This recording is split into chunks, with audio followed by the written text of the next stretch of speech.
Alright, folks, it's day 14 of 31 Days of Horror slash 31 Days of Halloween. And today we're taking a slight step back in time to the 1970s for a film. It's an Italian movie from 1973 called Torso. Actually, Torso is just the Americanized name. The official name of the Italian production is I Corpso Presentato Trace di Violenza Carnale, which translates roughly into Bodies Bear Traces of Carnal Violence, which is the best name for a movie I've ever heard in my entire life. And if they would have kept that for the American release, this thing probably would have went on to become a major cult classic. But instead they went with Torso because why not? That's what you can do. That's how you pretty much condense that huge, long title into the one Americanized offering. Well, anyway, Torso, it's basically, a Giallo movie. And, for those of you not familiar with Giallo, they're basically like the prototype for the slasher film.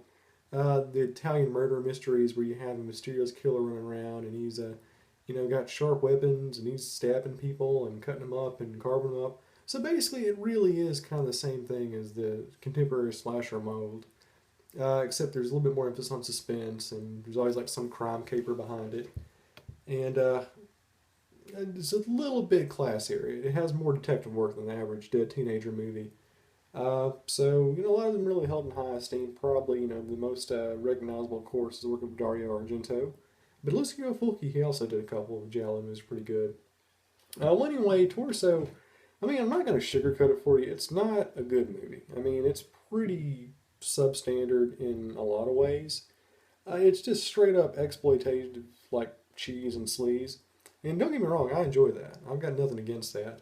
But, all in all, it just seems like we've done this before. There's not really a whole lot of, creativity to it. The kills really aren't all that inventive. And this movie has one of the worst, like, mystery subplots ever. It's so painfully obvious who the killer is from, like, the beginning of the movie. And the entire rationale for why he goes around killing people is just so, like, trashy and kind of stupid and convoluted.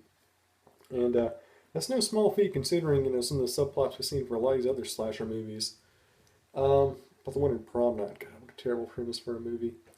But anyway, there are some good things to it. Like I said, it does not skimp out on the red stuff. If you want just good old fashioned disco era violence, Torso gives it to you. And another thing is, it's also very, very, very copious with its presentation of the female form.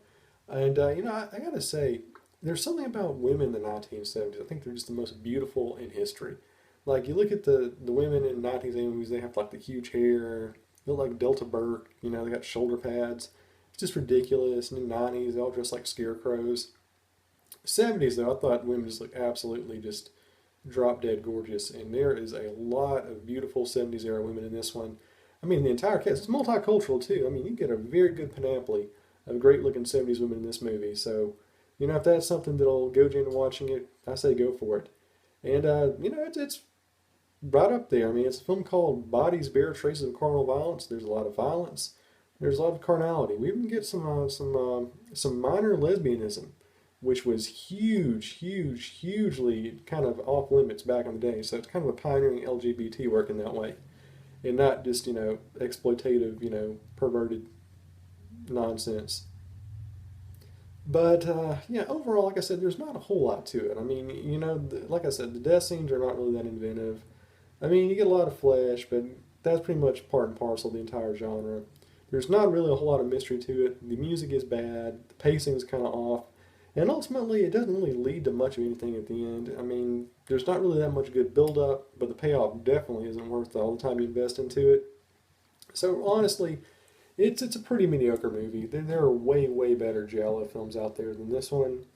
But it's out there. It's pretty easily accessible. It's pretty gruesome for its time. And really, the best thing about the entire movie, though, and the whole reason I found out about it is the trailer. Like, go find the trailer for this movie. It's way better than actually watching it. It's one where the guy's like, going torso, torso, torso, over and over again, like he's a monster truck announcer. Just go out. I'll link to it maybe. It's great. You need to see it. It's way better than the film itself. All right, so that's Torso. Not really a whole lot to say about it. It is what it is, and what that is not very good. Alright, so stick with me tomorrow. We're doing day 15. We're going to be taking a look at a film from the late 70s, which has kind of went on to become a very, very, very minor cult classic. And if you're a fan of Mystery Science Theater 3000, you are definitely going to stick around for this one.